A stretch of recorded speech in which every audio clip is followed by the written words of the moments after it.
What if I told you that the city that invented democracy built its glory on the broken bodies of enslaved girls? Athens, the shining jewel of the ancient world, hid a nightmare behind its marble temples.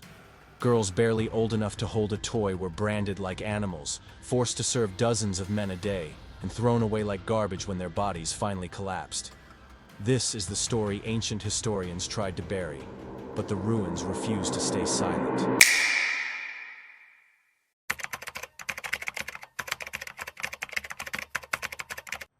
In the crowded brothels of ancient Athens, a night with a woman cost less than 2 barley flatbreads, or even cheaper than a jug of bad wine. The women forced to work there, known as pornai, stood at the very bottom of Athenian society.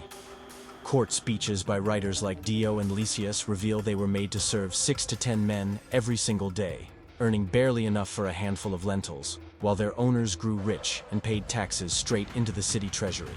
Athenian law set no minimum age for prostitution archaeology, and surviving records show girls as young as 10 were trapped inside these brothels.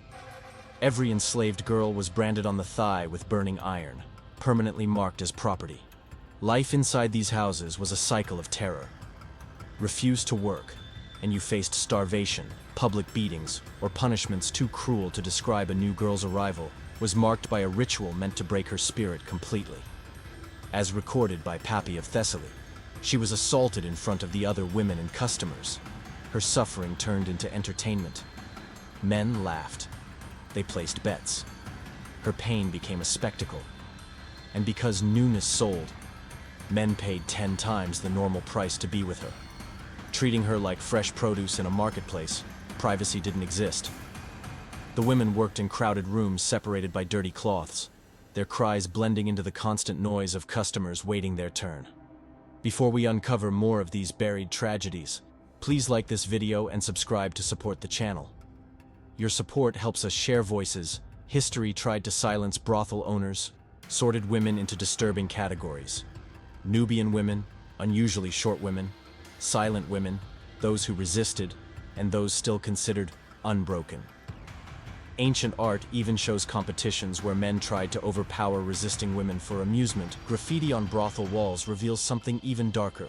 Some men paid extra to inflict severe harm. Cuts, broken teeth, burns. Violence became a luxury service. Some women were advertised specifically for punishment. Their injuries weren't hidden. They were marketed. And all of this took place in the same city that praised philosophy and theater. But festival days were the worst. During celebrations like the Dionysia, prostitutes were handed over for free to groups of men as part of a so-called sacred ritual. Surviving accounts describe crowds assaulting women while music played and wagers were placed. Some died from injuries or blood loss. Priests claimed these acts honored the gods. Those who survived were dragged back to work. Those who didn't, dumped outside the city walls. Inside the brothel, punishment was constant. Women were beaten with wooden clubs, locked in dark rooms without food or water, or tied to posts in courtyards, left shivering in winter rain or burning under the summer sun in a practice called character correction. Tears only made things worse, so the women learned to smile through pain. Artifacts show bodies battered with bruises, burns, fractures. Escape attempts were treated not as pleas for freedom, but as theft. Runaways were hunted, branded again, or nailed to wooden boards in public. Some fled to temples hoping for sanctuary, but priests often accepted bribes to return them. Freedom was always an illusion. Medical writings show most women didn't survive beyond their mid-20s. Disease, untreated wounds, infections, starvation, and exhaustion killed them long before age did a new girl cost less than medicine, so owners refused treatment. Even women with open sores were forced to keep working. Archaeologists have found bones, broken pelvises, shattered ribs, skull fractures, hidden in pits behind ancient brothels. Silent proof of systematic violence. Pregnancy was considered damage to property. Women were forced to drink poisons, carry heavy loads, or endure blows to cause miscarriages.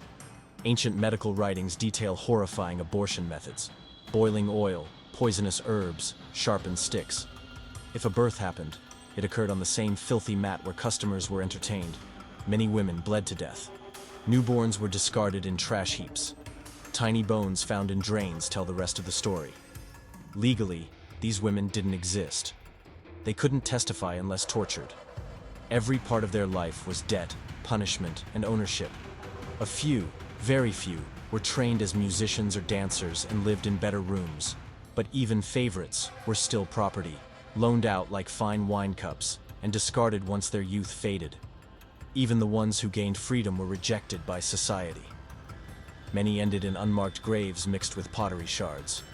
No names, no rituals, no memory. Ancient comedies mocked these women. Painted pottery celebrated scenes of assault and humiliation. Their suffering became decoration, entertainment, background noise in daily life. And all of it fed the Athenian economy. Brothels paid taxes. Slavery kept the city running. Democracy flourished while enslaved women suffered unseen. While Socrates debated virtue, women were sold in the streets behind him. While the Parthenon rose in marble glory, brothels funded parts of its economy. Modern retellings erase this darkness, but the ruins remember. Unmarked graves, broken pottery, faint graffiti, they whisper that their story deserves to be told. Thank you for watching. If this video moved you, please subscribe and share your thoughts. Your support helps us bring forgotten histories back into the light.